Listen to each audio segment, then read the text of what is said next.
ഇത് mass മോട്ടോഴ്സിലാണ്. ഹീറോൻ്റെ passion pro വണ്ടി നമ്മൾ വർക്കിന് കയറ്റിയിട്ടുണ്ട്. നമുക്ക് ജോബ് കാർഡിൽ പറഞ്ഞേക്കണ കംപ്ലയിൻസുകൾ എന്ന് പറഞ്ഞാൽ സെൽഫ് വർക്ക് ചെയ്യുള്ള ബാറ്ററി കംപ്ലയിൻറ്റ് ഉണ്ടാകും. കാരണം indicator checkup, indicator proper work ചെയ്യുള്ള ഓയിൽ ചേഞ്ച് ചെയ്യണം.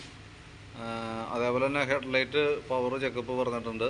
ഗിയർ സ്ലിപ്പിംഗ് ആവണേഴ്സ് പറഞ്ഞിട്ടുണ്ട്. പിന്നെ ഫ്രണ്ട് മൺകാർഡ് പൊട്ടിയിട്ടുണ്ട്, അത് മാറ്റണേഴ്സ് പറഞ്ഞിട്ടുണ്ട്. സീറ്റ് കവർ മാറ്റണം.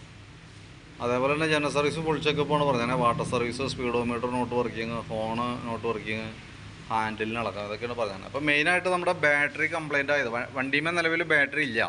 അപ്പോൾ ബാറ്ററി കംപ്ലയിൻ്റ് ഉള്ളത് കൊണ്ടാണ് ഈ പറഞ്ഞ ഹോണും ഇൻഡിക്കേറ്റർ അതേപോലെ തന്നെ ഹെഡ്ലൈറ്റിന് വെട്ടക്കുറവ് അതൊക്കെ കാണിക്കുന്നത് ബാറ്ററിയുടെ കംപ്ലയിൻ്റ് ആണ്. അപ്പോൾ ബാറ്ററി നിലവിൽ വണ്ടിമേ ഇല്ല. അപ്പോൾ പുതിയ ബാറ്ററി വെക്കേണ്ടതായിട്ട് വരും.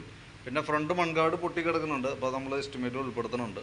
പിന്നെ സർവീസിൻ്റെ ഭാഗമായിട്ട് നമ്മൾ വണ്ടി വർക്കിന് കയറ്റി അതിൻ്റെ ബാക്ക് വീലിൻ്റെ ഭാഗം തുടങ്ങി നമ്മൾ ചെക്ക് ചെയ്യാൻ വേണ്ടി അയച്ചിട്ടുണ്ട്.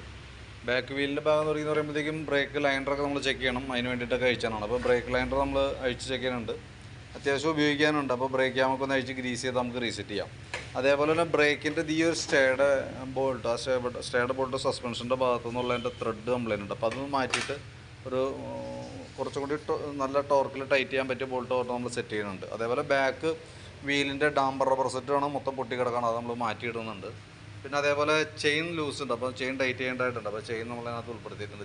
ചെയിൻ ടൈറ്റിങ് ഉണ്ടോ, ചെയിൻ ടൈറ്റിങ് നമുക്ക് സർവീസിനകത്ത് വരും. പിന്നെ അതേപോലെ എയർ ഫിൽറ്ററൊക്കെ ഒന്ന് അഴിച്ച് ക്ലീൻ ചെയ്യാനുണ്ട്.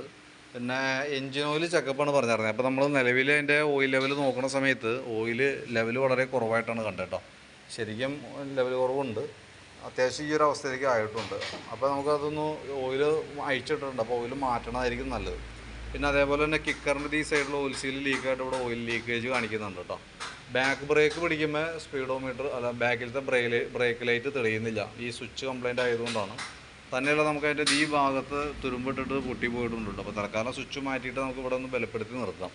ടൈ എന്തെങ്കിലും ഉപയോഗിച്ച് ബലപ്പെടുത്താം, അതാണ് പറ്റുള്ളൂ. അപ്പോൾ ഞാൻ വേറൊരു ബാറ്ററി വെച്ചിട്ടൊന്ന് ചെക്ക് ചെയ്ത് നോക്കിയാൽ ബാക്കിയത്തെ ഫങ്ഷൻസൊക്കെ. ഇത് പഴയ ബാറ്ററി വെച്ചാണ്. വണ്ടിമേ നമുക്ക് ബാറ്ററി ഉണ്ടായില്ലായിരുന്നു കേട്ടോ. അപ്പോൾ നമ്മൾ പുതിയ ബാറ്ററി ഒന്ന് സെറ്റ് ചെയ്തേക്കാം. പിന്നെ അതേപോലെ സ്പാർക്ക് പ്ലഗൊക്കെ ഒന്ന് അഴിച്ച് ക്ലീൻ ചെയ്യുന്നുണ്ട്. പ്ലഗ് ക്ലീൻ ചെയ്യാൻ വേണ്ടി അയച്ചായിരുന്നാണ്. വലിയ കുഴപ്പമൊന്നുമില്ല, ജസ്റ്റ് ക്ലീൻ ചെയ്ത് റീസെറ്റ് ചെയ്താൽ മതി. അതേപോലെ ഫ്രണ്ടിലേക്ക് വരുമ്പോൾ ഫ്രണ്ട് ബ്രേക്കൊക്കെ നമ്മൾ അഴിക്കും കേട്ടോ. നമ്മളിപ്പോൾ ബാക്ക് വീൽ അഴിച്ചാണ്. അതിനുശേഷം ഫ്രണ്ട് വീലും കൂടി അഴിച്ചിട്ട് ബ്രേക്ക് ക്യാമൊക്കെ ഒന്ന് അഴിച്ച് ക്ലീൻ ചെയ്ത് റെഡിയാക്കി വിടും. പിന്നെ അതേപോലെ ഫ്രണ്ടിലത്തെ ഒരു ഇൻഡിക്കേറ്റർ വർക്കിംഗ് അല്ല, ബൾബ് പോയിട്ടുണ്ട്. അപ്പോൾ ആ ബൾബ് നമുക്ക് മാറ്റിയിടണം. പിന്നെ indicator switch assembly loose contact ഉണ്ട്. അപ്പോൾ നമുക്ക് അതൊന്ന് അഴിച്ച് ക്ലീൻ ചെയ്യേണ്ടതായിട്ടുണ്ട്. അപ്പോൾ അതൊന്ന് അഴിച്ച് ക്ലീൻ ചെയ്ത് റീസെറ്റ് ആക്കാം. അതൊക്കെയാണ് മെയിനായിട്ട് വന്നേക്കണ വർക്കുകൾ കേട്ടോ. അപ്പോൾ ഞാൻ അതിൻ്റെ ഏകദേശം ഒരു എസ്റ്റിമേറ്റ് ആക്കാം. അതിൻ്റെ ഡീറ്റെയിൽസ് വാട്സാപ്പിലേക്ക് ഇടാം. വീഡിയോ കണ്ടുകഴിയുമ്പോൾ നോക്കിയിട്ടൊന്ന് റിപ്ലൈ ചെയ്യണം കേട്ടോ. അതേപോലെ ഈ ഹാൻഡിൽ ബാറിൻ്റെ റബ്ബർ പോയിട്ടുണ്ട്, അതുകൊണ്ടാണ് ആ ഷേക്ക് കാണിക്കുന്നത്.